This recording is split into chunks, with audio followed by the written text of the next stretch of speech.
everybody. Welcome to Before College TV. I'm Harlan Cohn. Today, we have another college conversation with students from Carnegie Mellon University. We have Vincent and Adrienne. Hey, Vincent and Adrienne, how you doing? Hi. Great. It's a beautiful day. Vincent's on the porch. Can I mention that you are not in your home base, that you are Yeah, a little bit sure. He's having a little bit of relaxation time on the shore. So it's wonderful that you're there. And Adrienne, where are you coming from today? I'm from Princeton, New Jersey, so actually not too far from where Vincent is vacationing right now. This is exciting. And the two of them spend their time when they're not in New Jersey at Carnegie Mellon University in the beautiful city of, I know the answer, but where's Carnegie Mellon? Pittsburgh. I love Pittsburgh. I'm going to just come right out and say it. I've done a lot of work in Pittsburgh, and every time I go to Pittsburgh, I'm really surprised that it's so beautiful. Like, I really dig it. I like it. What do you think of Pittsburgh, Vincent? Is Pittsburgh, you're a fifth year, so you've been going to CMU your entire college career? I have, yeah, and my family's from like the South Hills of the city, so we definitely like know the city well enough. But I think coming to CMU, I was able to see a lot of like different neighborhoods outside of just like the downtown area that I usually would like frequent, and it's been really refreshing and really exciting to get to know the city better. Do students get off campus, or is Carnegie Mellon really insulated and everybody pretty much stays on campus? I think the city of Pittsburgh is very much like a huge part of the student experience at CMU. So we actually have, with our student IDs, like full free access to the Pittsburgh city buses. So we can basically travel anywhere. A lot of students go off campus to eat a lot or go to cafes.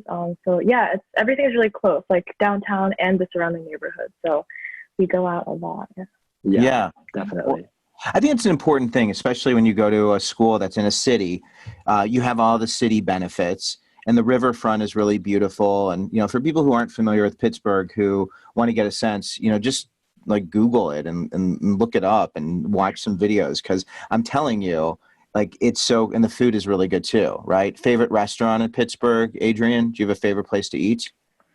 So I tried Thai food for the first time coming to campus, and I think we have a lot of great like Thai restaurants. So a student favorite is one called Noodlehead, and it's like basically a lot of like different Thai noodles. It's really good. Yeah, super excited. Noodlehead. Hopefully, yeah. Well, that's good. What about you, Vincent? I don't know if I can pick one. I feel like I don't go like off campus enough as much as Adrienne might, but like another student favorite, I would say for like ice cream, right next to Noodlehead. Millie's Ice Cream House. You go there a lot. Yeah, I've been there quite a few times, but only when I go to Noodlehead. So it's like a 2-in-1 deal. You have to go to both. Oh wow, Adrienne, this is exciting because I don't know have you gotten ice cream at? Yes, I have. Yeah, Millie's Ice Cream. Well. Cool. So Adrienne, so you're a first year student. So you just finished your first year, your crazy first COVID year. You started off and everything was normal. Then everything got kind of weird, right? Were you able to stay on campus or did you have to leave? So CMU actually let all of their students have the option to stay on campus. So I personally decided to stay for the rest of the semester, even after March when all classes were announced virtual.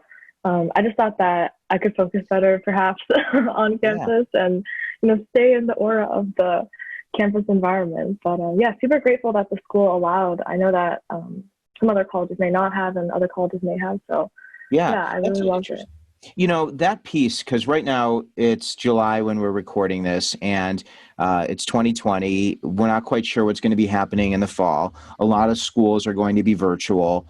There's going to be distance learning. So Adrienne, just being a freshman or a first year student, whatever you want to call yourself, coming off of this, if you were a student, and Vincent, I'd love to get your input here as well. Mm-hmm. If you were just going to college with the understanding there might be distance learning, there might not be all of the same orientation, new student welcome programs, what would you do to help find connection and community to be able to transition and make your school feel like home given all of the different dynamics? Yeah, so it's definitely going to be a very different situation, I feel like, because a big part of first year sort of adjusting for CMU is our orientation, which is like one of the biggest things we hold every year. And it's like a huge event for our first year students. CMU is actually they announced that we're going to pursue like a hybrid model, which is like partly online and in person. And I know that that does apply for orientation. So for students who are like incoming first years who are able to come to campus, there will also be like smaller in-person events. So I definitely suggest that. And also with student orgs, I believe that for at least the beginning of the semester, they should have, they are going to allow like small gatherings of student orgs. So I would definitely say that that's a huge part. Yeah, and just like trying to meet in person if possible, or attending like as many events, I would say. Yeah, Even I've been if they're saying virtual. that's what I've been saying. Go to everything, like as opposed to staying in your room or picking and choosing. Like just go, log in on Zoom, go to the small gatherings. And I know that's really scary to go from high school to college. Vincent, if you can do this, I know that you're starting. You're having a fifth year, a little bit of a bonus year. I had a fifth year in college, which I think was the best year ever. Like I had a semester, like it was Yeah. the best. You're very wise, so I look at you as being our experienced, wise, insightful, elder of the group right now, Yeah, right? sure. So going back to your first year, let us know, how did you transition? How was your first year at CMU? I think my first year, I definitely tried to categorize as like I tried to not do as many things as possible, but like pursue as many different like avenues as possible. I think going into the School of Architecture and like most colleges within the College of Fine Arts, you kind of like have a very limited social group because they are like very intense programs and you're with like a really small group of people for a lot of your classes.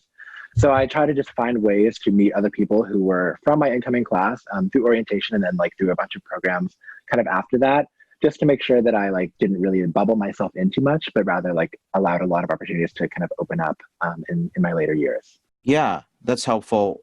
Describe yourself going back to high school. If we were to meet Vincent back at Peters Township High School and we were to kind of tag along and shadow you, tell us like who were you? How would you categorize yourself? What was your personality, your interactions? Just so if there's somebody watching out there, Yeah. identify with you, it always helps. Yeah, no, sure. Good question. I think I was a pretty introverted kid in high school. I was definitely like, I had a lot of like people who I was really good acquaintances with. I was a very studious kid as well, but I was also very into like art. And I had kind of known that I was looking for like an architecture or art related path from like middle school. So I was pretty focused on that going in. Yeah, just nice. Were you like real social? Were you, you had your core group of friends, but was high school easy for you? Was it hard for you? Was it the best years of your life? It definitely was not the best years of my life. I did not peak at all, but I definitely would say that I had like a small group of like core friends and then a lot of people who I like knew really well outside of that, just because I did like having like social interaction with people in classes, but I was never really like tied to like one group of friends, I guess. Gotcha. And then Adrienne, tell me a little bit about you. So for you, high school is a little bit closer. A year ago, you just graduated. It's crazy, right? Yeah, it's very crazy. It went fast, and it also at the same time feels like a while ago. But yeah. So I actually had a pretty, I would say, interesting high school experience. I went to two high schools. So I went to my public school here in the area for my freshman and sophomore year of high school, and then I actually transferred to a much smaller private school for my junior and senior year. So I think it really afforded me quite the entire spectrum of high school experiences. But was there a particular reason you went from one school to another that you're able to share? Yeah, of course. So I went to visit my second school, and it's actually a very small, like all-girls private school. And I just like fell in love the first couple times I visited with like the community and like the characters of the people. And that's what really drew me to my second school. And I like that smaller sort of environment. So yeah, that was why I transferred. And I mean, both really afforded me a lot of very interesting experiences and good learning, Yeah. good learning experiences. So yeah. Well, I love uncomfortable experiences. Like that's really why I ask these questions. Because I mean, as much as I'm looking for you had a great time, it's so much more fun when people encounter adversity. You know, when there's something there. So I like that, and the idea of going from one school to another, from sophomore to junior year, that's a really big emotional change and social change. And I think it's really powerful because it gives you a chance to practice dealing with change. But how was it going from one school to another, and how did that help you in your journey to then eventually get to Carnegie Mellon? All Yeah, right. so my transition from my first school to my second school, the biggest thing I would say is probably the size. So I went from having over 400 people in a grade to 40 people in a grade. And the just increased amount of attention in classes, of like individualized student attention, that was something that I had to adjust to. And I guess like it is pretty parallel to my transition to CMU. So instead of going smaller, though, it went like larger again. But I think CMU still has that very individualized and smaller school feel. So yeah, and from the first high school transition, I had to really learn how to make new friends and sort of reconnect with all of the faculty and teachers. And that was definitely something I also had to do coming into college. So Yeah, that's a really hard thing to do. We're fortunate enough during this conversation to have someone drop in, which is great. We've got Sathya. Hey, it's good to have you here. Yeah, I'm really sorry. Sorry, I had to leave my apartment and I just came back. I'm really sorry. No, you're great. You know, we're actually streaming live on Facebook as well. Now, I know, Sathya, you actually are from New Delhi, India, correct? Yep. So, like, if I were to send you a letter when you weren't at school, like if I were to send you mail, I would send it to India, right? Yeah, absolutely. Right, and you get your mail in India. Yeah, I mean, I live here now. Like, I live in Pittsburgh, and this is pretty much my permanent address now. But I used to live in India. Yes. Okay, so you went to high school in India. Yes, I did. And then you decided that you wanted to go to college here in the United States, right? Yep. So explain, this is great. I'm so excited because I haven't talked to a lot of international students. So this is pretty awesome. So when you were in India and you were thinking about college and this next step, was your plan always to go to the United States, or did you have lots of different options? I had a bunch of options. There were some options within India itself, some outside of India, but I would say mostly in the United States. Because my dad actually went to college in the U.S. and he was familiar with the culture and the colleges and the options available here. So he wanted me to go to college here, and because of the familiarity and also because of the fact that I have family here, he thought it would be the best option. Nice. So when you're making that decision, how do you even approach this? Did you have someone to help you? Did your dad guide you? I think there's a lot of resources available online that you can use. I use a lot of college forums, and in general, there's also a lot of people within my school community that have gone abroad and that have studied abroad, especially in the U.S. So I was able to reach out to people like that and get a lot of information from them. But yeah, also my dad was pretty helpful, people within my family. Yeah. And then when you go from India to the United States in terms of the costs, and if I ask you any questions you don't want to answer, you know, one thing I mentioned before with Vincent and Adrienne is you don't have to answer anything, man. You know, just, Okay. I'll ask you any question that comes to mind, but you don't have to answer it. But when it comes to the finances, is it more expensive, less expensive? Is it reasonable? Help us to understand that. In comparison to Staying in India or picking or choosing a school in a different country, you know, do you have to pay full tuition? Do they give you grants and scholarships? Is money a thing that limits some people from being able to have an international educational experience? I would say in general it is, but for me, I actually used to live here before I went back to India. So I was here for the first 6 years of my life, I would say. And so I was a U.S. citizen, right?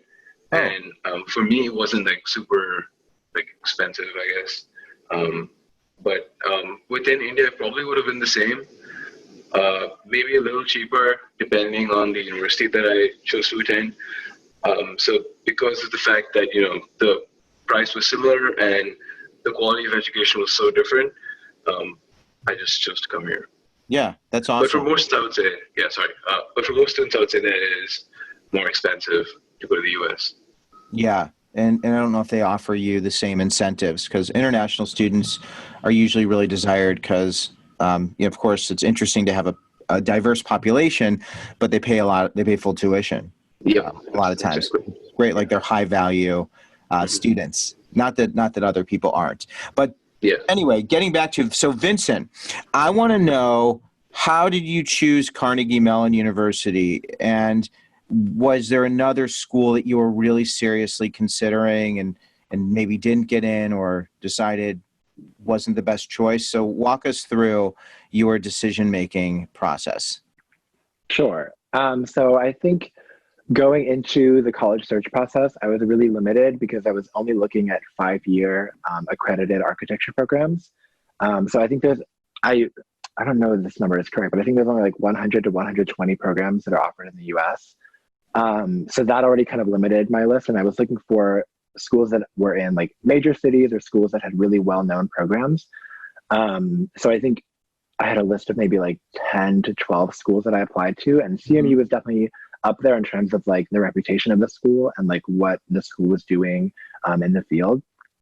I think one of the other ones that I was looking at, two of the other ones that I was looking at that were really kind of prominent at the time and that still are very prominent, was the USC School of Architecture, as well as the Syracuse School of Architecture. And then there were obviously like Rice and Cornell, which were kind of my two big reaches at the time. It was waitlisted at Rice and then rejected from Cornell. But Cornell at the time was like the big name in undergrad architecture programs. Yeah. So that's changed over the years? It fluctuates year by year. I think CMU has always kind of been within the top 10 to 20. And then like Cornell is usually like number 1 or 2. And then Rice is like 3 to 5 usually. And then USC and Syracuse are always in the top 10. So before I was talking about how you're like how you're a 5th-year senior, but you really aren't. Your program is a 5-year program, so it's not like you weren't planning on being there for 5 years. So no, I mean I was, but it was like I was always referred to as like first, second, third, fourth, 5th year. Right, because 5th usually there's this association is like a victory lap. Yeah, which is not the case. This was always the plan. And then the difference between a 4-year program and a 5-year program, for people who aren't familiar with that, can you help us to understand the differences and why that's a good thing for you? Sure. So the 5-year programs are what you need if you want to like go after licensure to be like a fully licensed architect after graduation. So 4-year programs you can do, but you'd have to pursue a master's program, which would be like 2 to 3 years, depending on what school you go to, before you start your internship process. And then after that, you would go into exams before you're fully licensed. So the 5-year program is like the quickest way to like get to that.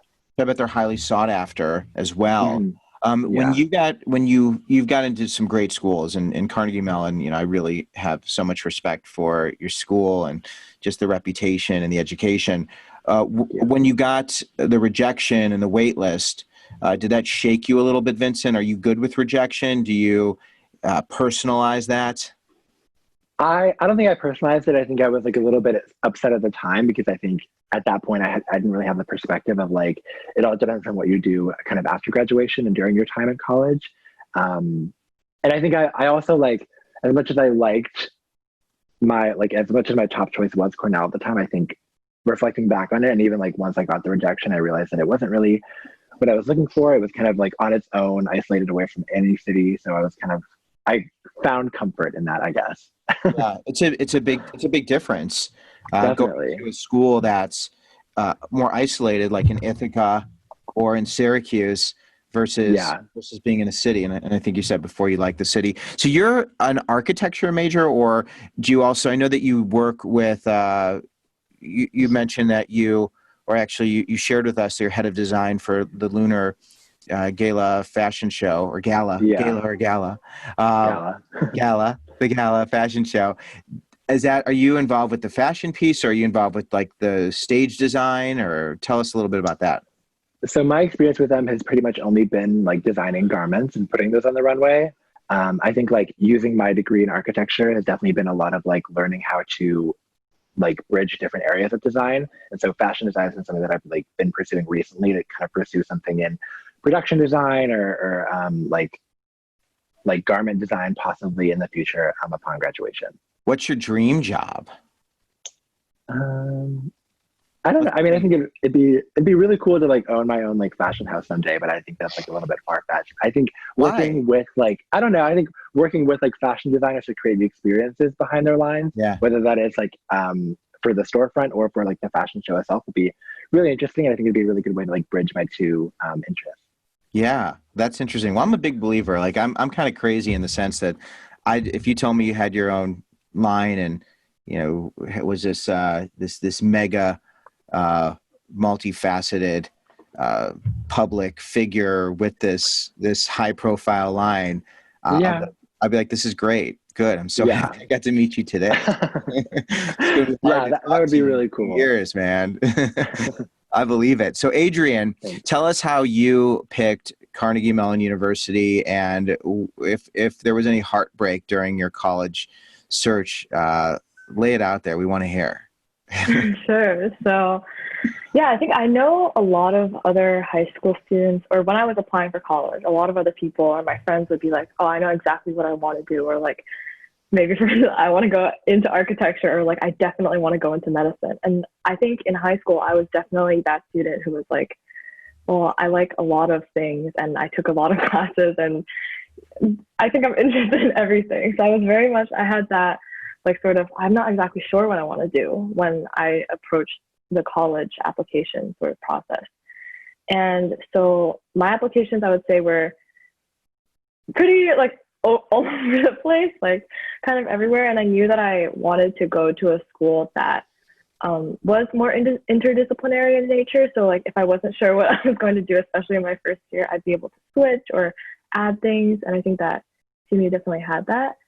And and I applied regular session and got it. And after seeing my acceptances, it was definitely my top choice. So that decision came pretty easy to me. What about the application process? Were there 2 or 3 other schools?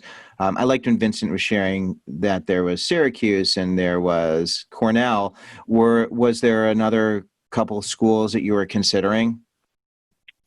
Considering on attending, I think not as highly as I considered CMU. Just because like after I received my acceptances, I think.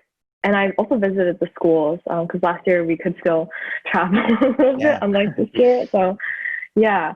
Can you run through some other schools you were accepted to and other schools you weren't accepted to, if you're comfortable sharing? Because, again, I just think it's so helpful for people to understand that you don't get it everywhere.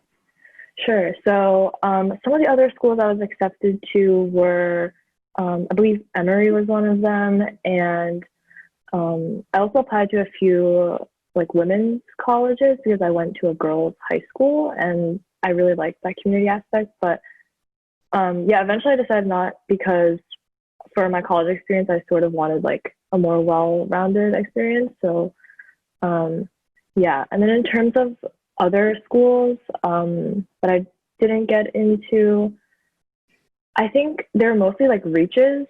And yeah, I guess like applying, I wasn't exactly sure like what school I was like really into. Like I didn't have a super top choice or like a super like, or like a list of reaches that I was definitely like, oh, I really, really want to go to these. Were you trying to get into Ivy Leagues as well? Was it like? I did apply to a couple. Yeah, I applied to a couple. And then that process was like some wait lists and some rejections. But yeah, it was overall like a pretty expected type of college. Okay, so you just did it just to do it, yeah. And if I don't mean to press you too much on that. It's still pretty fresh for you because it's only like a year out.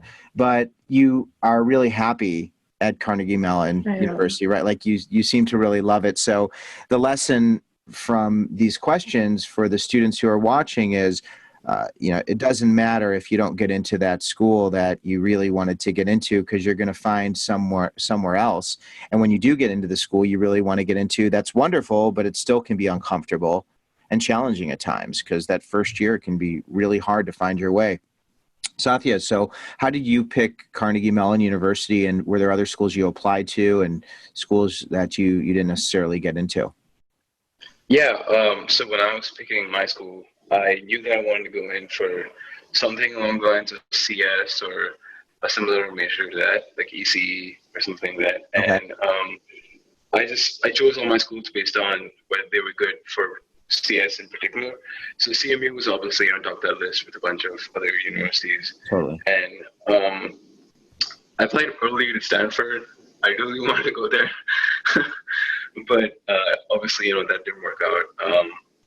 I'm glad that I'm at CMU, though. It's a great university and obviously one of the best for CS. So right after I was done with the early round, I started applying to colleges for the regular decision round, and I think this was the best choice that I had out of all of them, which is why I'm here.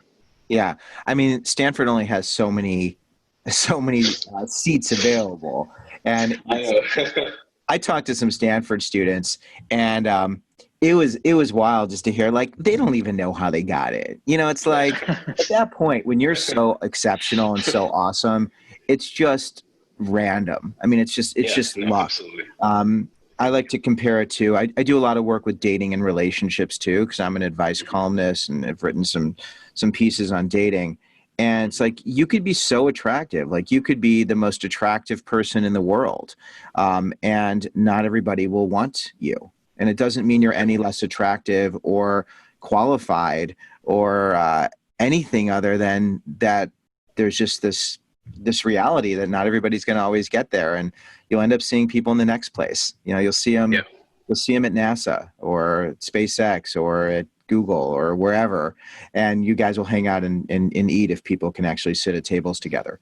So it's like it's like, and Carnegie Mellon University has so many amazing grads. So it's like, I just get a kick out of talking to people who go to great places to hear about like other great places where they didn't get in because it's absurd. Like the absurdity of it is just laughable.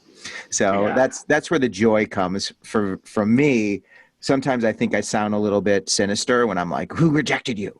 But it really comes from that. Okay. So you're all friends, right? So you came to, oh, I wanted to ask you, Sathya, when it comes to transitioning, when it comes to arriving on campus, being an international student, for other international students who really want a little insight into how to find your people and places, help us to understand how you were able to transition and find your connection and community.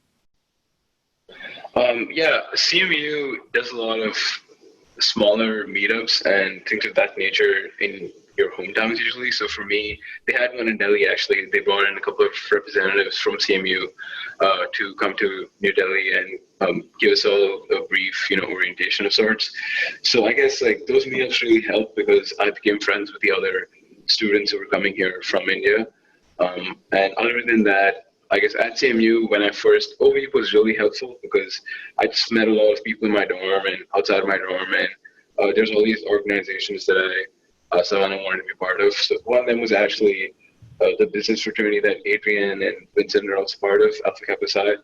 And so when I rushed AK Psi, it was just, it completely blew my mind because everyone was just so nice, and it was like I aspired to be like some of them, So it was a really good community, and honestly, my first semester, most of my friends were just people I knew from AK Psi.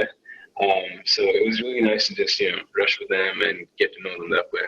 So AK Psi, for people who aren't familiar with AK Psi, and any of you are welcome to answer this, explain to us what AK Psi is and how you became aware of it and how you were able to become part of it. So who wants to answer that? Who's excited about AK Psi? How about Vincent? You know what? You're just on the e-board. You're a retired e-board member. So fill us in on AK Psi. Sure. So Alpha Kappa Psi is like the co-ed professional business fraternity on campus.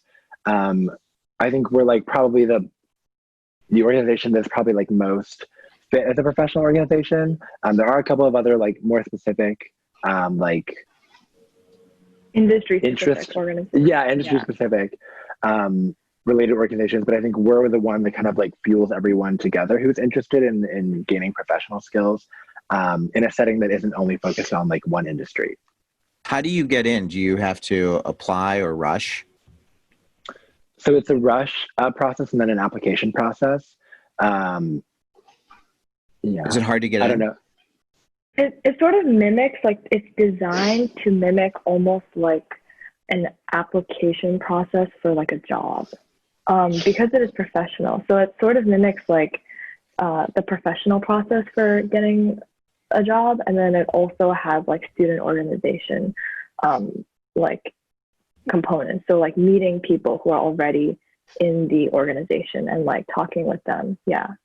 So is it intimidating? Does everyone get in? Do some people not get in? Yeah, so I think like one of the biggest things about like student organizations, and especially like Greek life, and I think this applies to all Greek life, but it's like the community and the types of people in it are pretty important to like the recruitment process. So yeah, I think the main thing is just like we looked at, like, for us, like planning the whole like recruiting process, we looked a lot of like the personalities of the people, like, and because we are like professionally focused, like what are their professional interests. Yeah. So it's just like, if that aligns, then Do some people really not get in? Yeah, like occasionally. It's like with any student organization, like we do have like size limits also, so like we can't unfortunately accept like everyone, but yeah, I would say that like even for like that rush period, which is like our recruiting period, it's like super welcoming for everyone, and our fraternity is open to all students on campus. So Cool. Yeah, It's helpful to know. I am a firm believer that every student should have 3 places on campus. Places where they can sweat, play, pray, live, learn, lead, love, work. So it's sweat, play, pray, live, learn, lead, love, work. I know it's a mouthful. And in order to find your connection and community, you need to have your places. And I think it's really important, not just for students who are in school, but once you graduate, once you go from one place to another. And even hearing about your experience, Sathya, of meeting students in New Delhi who are going to be going to Carnegie Mellon, having the places and the people. Then you arrive on campus and Alpha Kappa Psi is one of your places. Can you all tell me, for people who are interested in getting a sense of what student life is like at Carnegie Mellon University, your places? Let's go through the places where you found your best friends, your best experiences, and where people who are interested in coming to campus, can have access or at least investigate. And they can be related to your major or just the things that you enjoy doing when you're not in class. So Sathya, where are your places? So I'm actually really close with my roommate, and my neighbor who used to live across from me, and we're actually living together right now in an apartment. Nice. And I'm also, obviously really close with people I met in HSI. So that's good. Other than that, I guess when I want to like play sports or something, I'm part of club cricket. So I play cricket. Cricket's, I don't know if you're aware of cricket. So, I've seen it on ESPN 2 or 3 at some point, but I do know. I mean, it's a very big. It is I sound very American and naive. I mean, it's a very. No, that's totally fine. Yeah. So I admit, but there's a cricket club. Mm-hmm. Yeah, there is. So given the number of South Asian students at CMU, there's bound to be a cricket club somewhere. So there's a cricket club and I'm part of it, and I like playing with them sometimes. Other than that, usually I just play with people I know. Outside of that, I guess people I met in classes and people I met in my dorm. Other than my roommate and my neighbor, I hang out with them quite a bit also. I don't have any like specific preference, if I'm being honest. Like people I meet, if I like them, and if we end up meeting often enough, I guess either by just by chance, or if we just plan to meet, I don't really mind spending time with anyone. Right. So that's cool to know that there's a cricket club as well. I mean, the idea that there's a lot of South Asian students. I would imagine a club that has a sport that's really native to other regions is going to just naturally attract students. Were you involved with any other international student organizations or activities? No, not really. I tried joining the South Asian Student Association my first year, but I didn't really I don't know. Like my first year, I guess either I didn't have time or I didn't really think about it too much. I just ended up like forgetting about it, I guess, and not doing too much for it. But yeah, I would say that in general, these are pretty much my three activities or 3 or 4 activities that I don't spend too much time doing other things. Yeah, awesome. Vincent, where are your places at Carnegie Mellon University? I think the first one, and definitely the one that is most prevalent for me, is the studio community through the School of Architecture. The people in my year, as well as the people who I kind of associate with in years below me and above me as well, I guess, who are like my mentors, were really important in like shaping my time at CMU. And then obviously like Alpha Kappa Psi is a really big one as well. And then I think the design community through Lunar Gala has also been really great. I would say those are probably my 3 like top spaces for meeting people and making friends. And then when it comes to the people, when it comes to mentors, you mentioned that there were some people who had really helped you. Share 1 or 2 of those people and how you met them and how they influenced your college career. Sure. So I think within the School of Architecture, you know, we have like our relationships with our teaching assistants, which are pretty important for classes that aren't studio related. I think they're the ones who kind of are really important in like just informing you of what's going on and what professors are like, how to make the most of your time through the School of Architecture and at CMU at large. And then also we have like a more of a social mentorship program offered through the School of Architecture that definitely is really great at bringing in kind of the social aspect of architecture and not really focusing only on like the curriculum and like what you're doing with your time, things like that, but allowing you to like branch out and like see the city and meet other people outside of just like a school focus. Yeah, I guess. so you've got those people who are at the ready. In the computer science department, I know a lot of engineers and people involved with the sciences. Sometimes it can be a little bit, it's a horrible stereotype, but a little less communicative, not as great with people and interaction. And if that's not true, then tell me, you know, dude, that stereotype's not true. But is the CSI, I think you said you're a computer science major, right? Sathya, is that right? I'm an IS major. IS, I'm so sorry. So similar. I mean, you're not completely off. It's similar. Are they pretty supportive of the students? Do you feel like you have people there who are really engaged and actively supporting you? Yeah, I mean, I would say that the CS community at CMU is pretty big. Like it's a huge portion of the university because students who don't major in computer science or related majors also end up taking CS classes. So, you know, just because of the fact that you're at CMU and usually you want to take like one of these really good hard classes that people keep talking about. So, I would say that there's a pretty big community as a result of that and a huge support system. So let's say you're taking a class and you find it really difficult and you need help with homework. There's usually a lot of people you can go to. And, you know, for example, one of the classes that students often take is 15.112. It's the fundamentals of programming in Python class. And I think there's like 100 TAs or something for that class. There's a lot of TAs. I might be wrong. It might be 50. I have no idea, but it's in the double digits. Like it's a lot of TAs for that class. And I TA'd a class last semester, and I was part of a TA group of 40 students. So, you know, there's a lot of TAs and in general a pretty big support system. So even though you might not be able to, you know, interact with the professor directly, there's a lot of people you can interact with. And outside of classes, I would say that I don't know if they say students do tend to be a little closed off, I guess, but it might just be because of the amount of workload that they have. You know, but I don't really I haven't interacted with enough of them to know sort of you know, whether right. I guess you know what I mean. Like I don't really. Well, it sounds like you've you found your way and you have the people who you love being around, which is great.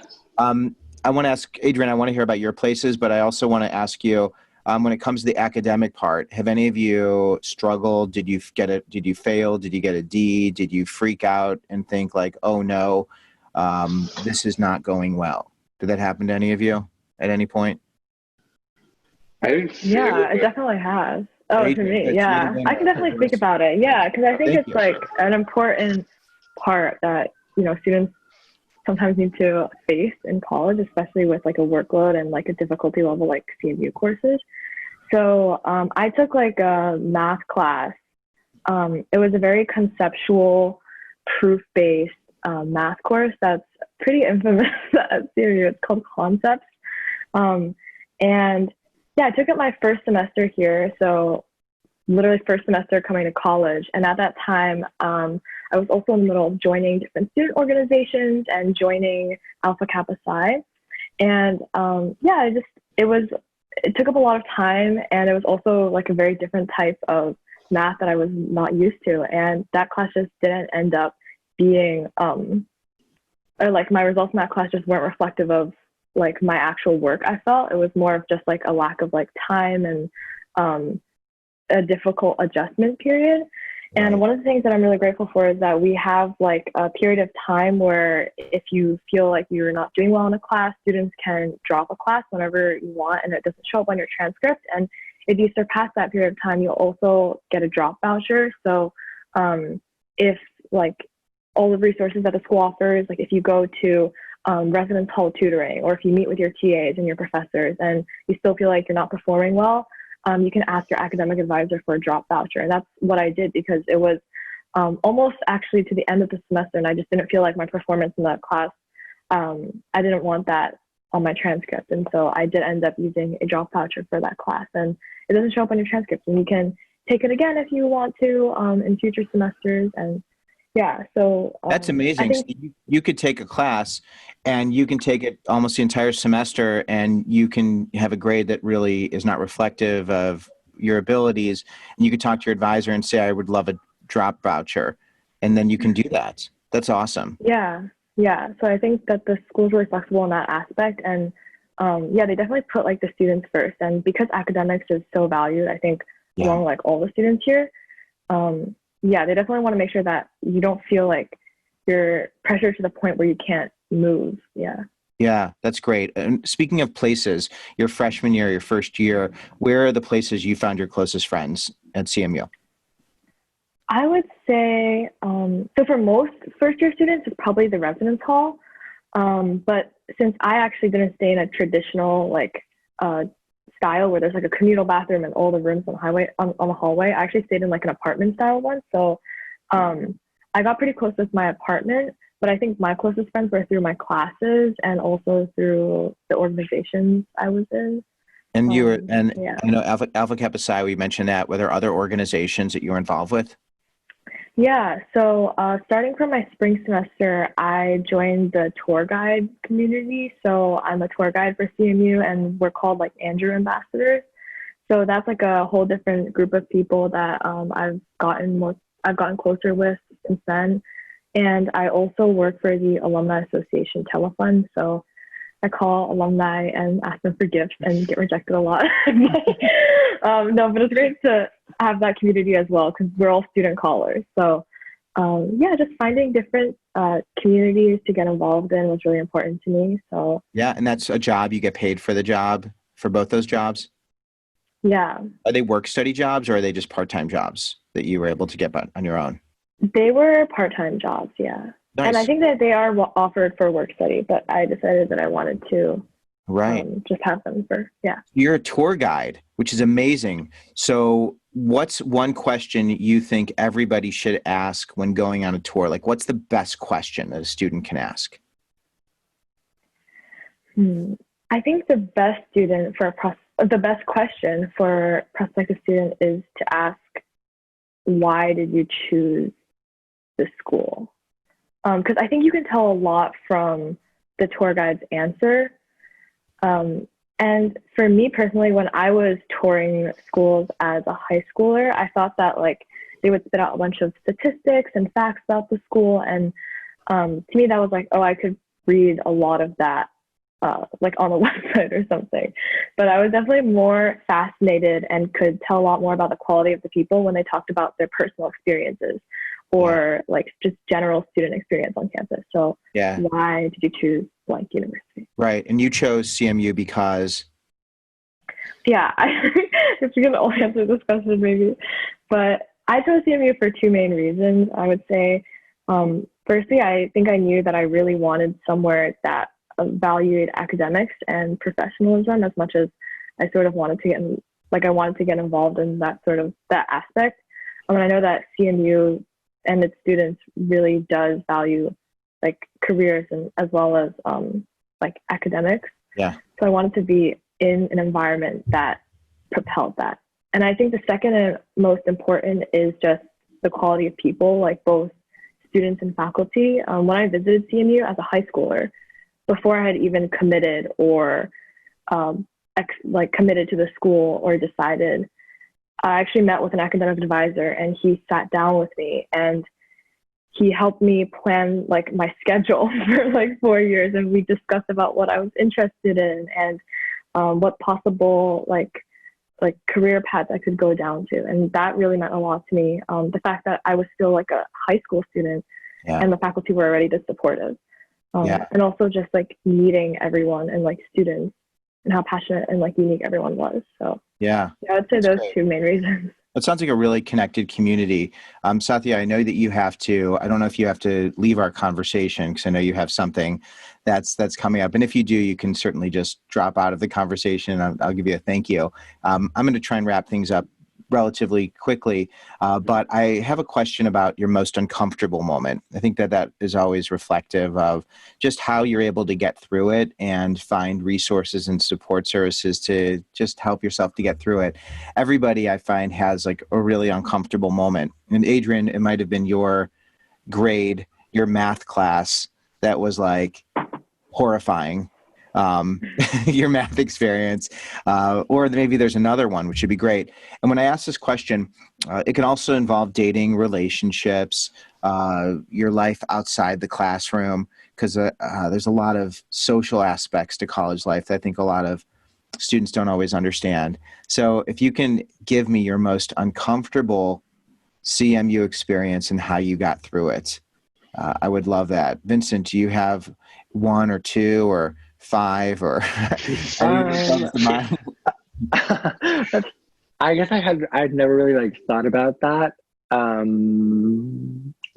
think one of the things that is like inherent with the profession that I'm in and like the program itself is kind of the idea of reviews, like whether that's by my peers or by my professors or by like visiting critics.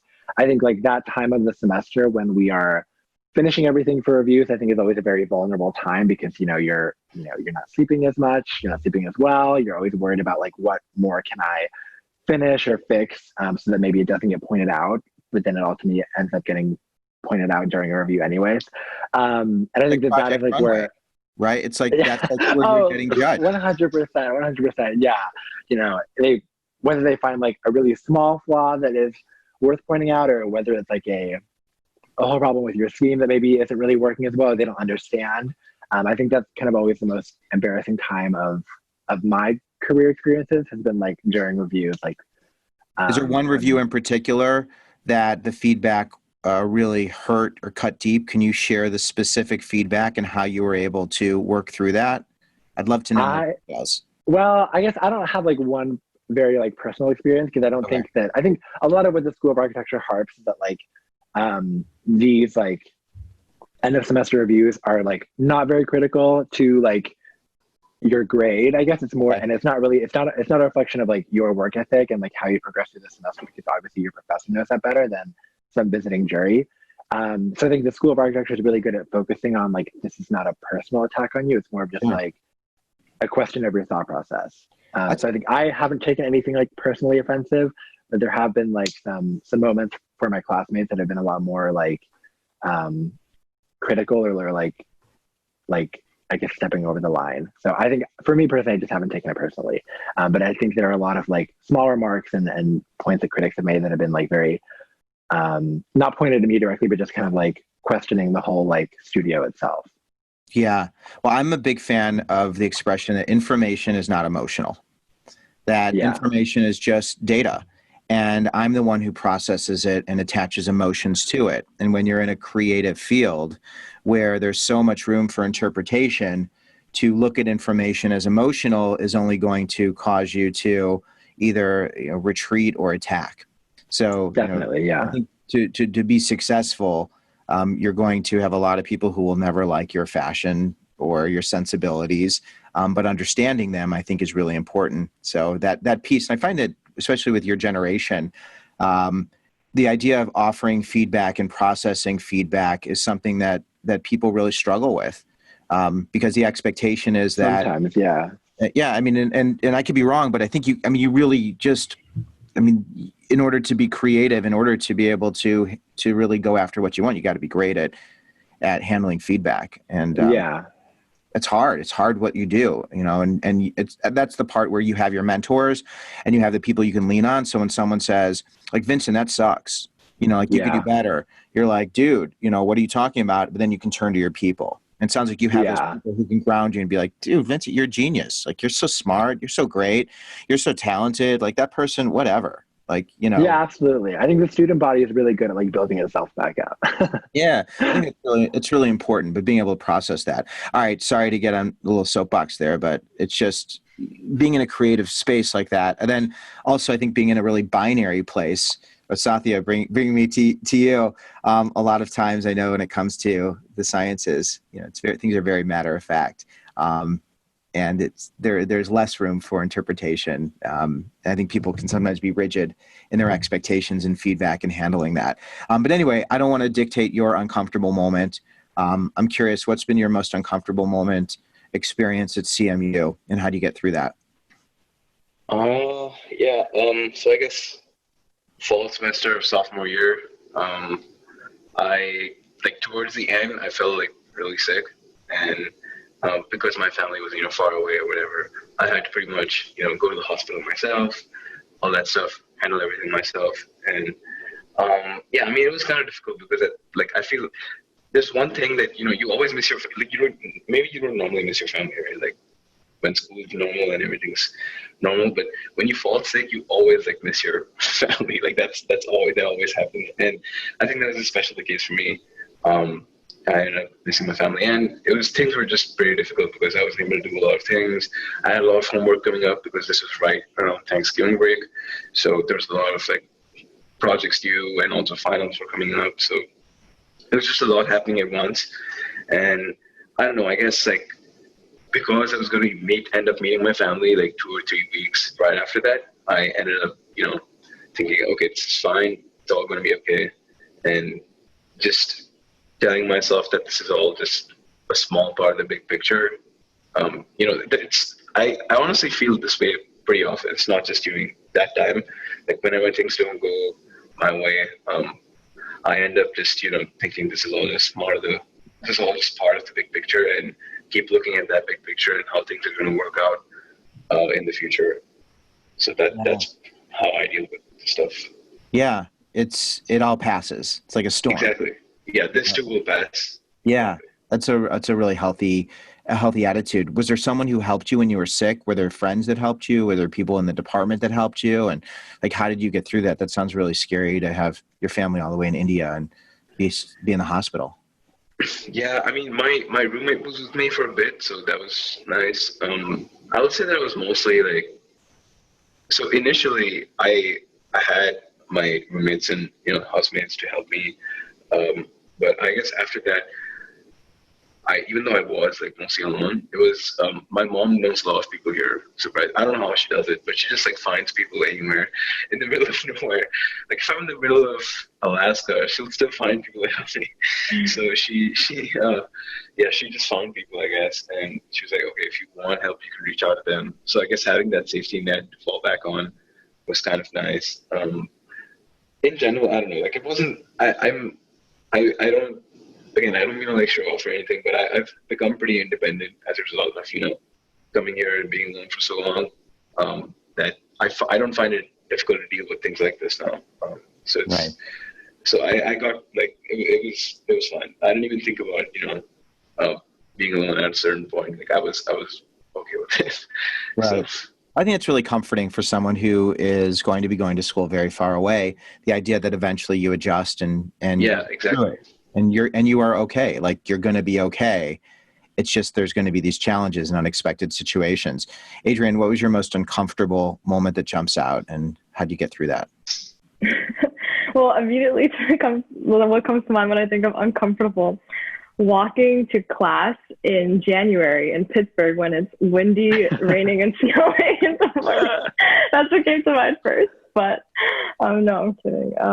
How'd you get the through weather that? in Pittsburgh, the weather in Pittsburgh does tend to be like that in the winter. But yeah, no, it's just like a funny sort of joke that the students at CMU share, how like the weather is like kind of gray sometimes, most of the time.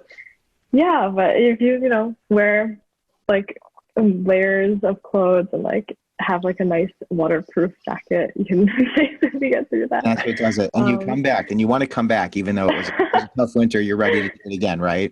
Ready to come back. Yeah, but no, the moment that I would probably think of for that is probably like what we discussed before, like my first semester math class. I think like the academic rigor, but also like I was able to get through that with like the support from the school and their flexibility. Yeah. So to wrap this up, I didn't mention social life, but social life good at CMU? Can you find what you want? You guys, you can go out, stay in, is there pressure to party or people hanging out, watching movies? Like, what are you talking? I can promise you that there's no pressure to party whatsoever. Yeah. It is very much like to each their own. Whatever you choose to do, there are people there for it. Right. And in terms of diversity, in terms of racial diversity, ethnic diversity, religious diversity, gender, LGBTQ, all the different pieces, a welcoming environment, inclusive environment, where would you say CMU falls? Yeah, absolutely. I think we have, over 350 student orgs that touch from everywhere, from like inclusive, like diversity, to like professional, to like academic, to also just like Greek life and like random fun stuff. Like we have a competitive knitting club as well. So just like a huge range of like interests. And I think diversity is pretty amazing here. We have like 17% international. And and like I would consider CMU to be like a small to medium school. So there are a lot of people to find your group, and when you're walking through campus, you see familiar faces all the time. So, really vibrant community to be a part of. That's awesome. And the last question, and then I promise we are going to end this conversation. You'll get back to all the wonderful things you're doing this summer.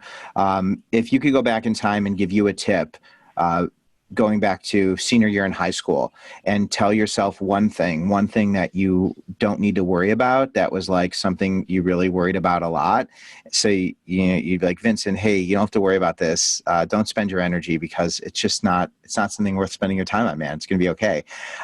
Do you have anything that you can tell yourself? What would you tell yourself if you could help alleviate some stress and give yourself a little bit of comfort senior year in high school? I think for me, just don't stress about where you go for college directly, but instead focus on like what you can do with the education you're gaining, and what you try to hone in, like what you want to do after graduation. Cool. Adrienne, what would you tell you? I would say apply to college for yourself. Like remember why you're doing all of this, and it should be for yourself and not for anyone else. And really take time to reflect about who you are. And if you can figure that out, like when you put that on your college application, it will really show through. Awesome. Sathya? Just be open to new experiences, meeting new people, new fields of study. Just be open in general. Yeah, just being open and trusting, and from everything you've shared, trusting it's going to be okay. Like it's going to be okay. Exactly. Absolutely. It'll work out. You got like an energy about you where like, I trust it's going to be okay. I'll look back and I feel it. Like you totally, that's your aura. Is that right? Like with this guy? Thank you. Yeah. I appreciate it. Thank you. It's going to be okay, man. Like, don't worry about it. It's all going to work out one way or another. So that's great. Yep. If students are watching this and they have questions and they want to reach out to you, I know you've included some social media ways for your social media so students can reach out. Are you comfortable with students reaching out to you and asking you questions? Absolutely. Are you okay with that for sure? Because students get weird. They're like, oh, I don't want to bother these people. Like, do you like when people ask you questions? Is that's okay? Right. Of course, and you back to them? Okay, good. I hit this really hard because students watch this and they're like, oh, I don't want to. Or, I'm worried, it's like, don't worry. This is you in the future. these people here. And the reason you're doing this is because you love helping. You love supporting people. You're so generous to give of your time and energy. And I'm just so thankful to have you here. I'm going to say goodbye to you in just one moment, but I want to give you one chance. Is there anything else you wanted to share? Any damage control? Anything that I did to upset you, or a question you didn't like? Anything we can do while we're all together? Okay, Sathya, you look at me like I'm crazy, but you know what? I am so sensitive to you guys, and I also want to make sure that when we share this, that it really is reflective of things that you're happy sharing. Thank you, everybody, for joining me. This has been a wonderful conversation. I'm so grateful to have Carnegie Mellon University students. Thank you all for being so generous. I'm so grateful. If any of you have questions about this conversation or about Carnegie Mellon University, please feel free to reach out to any of our panelists today. I am Harlan Cohn. This has been Before College TV. I'm grateful to have you here and look forward to continuing the conversation. Thanks, everybody.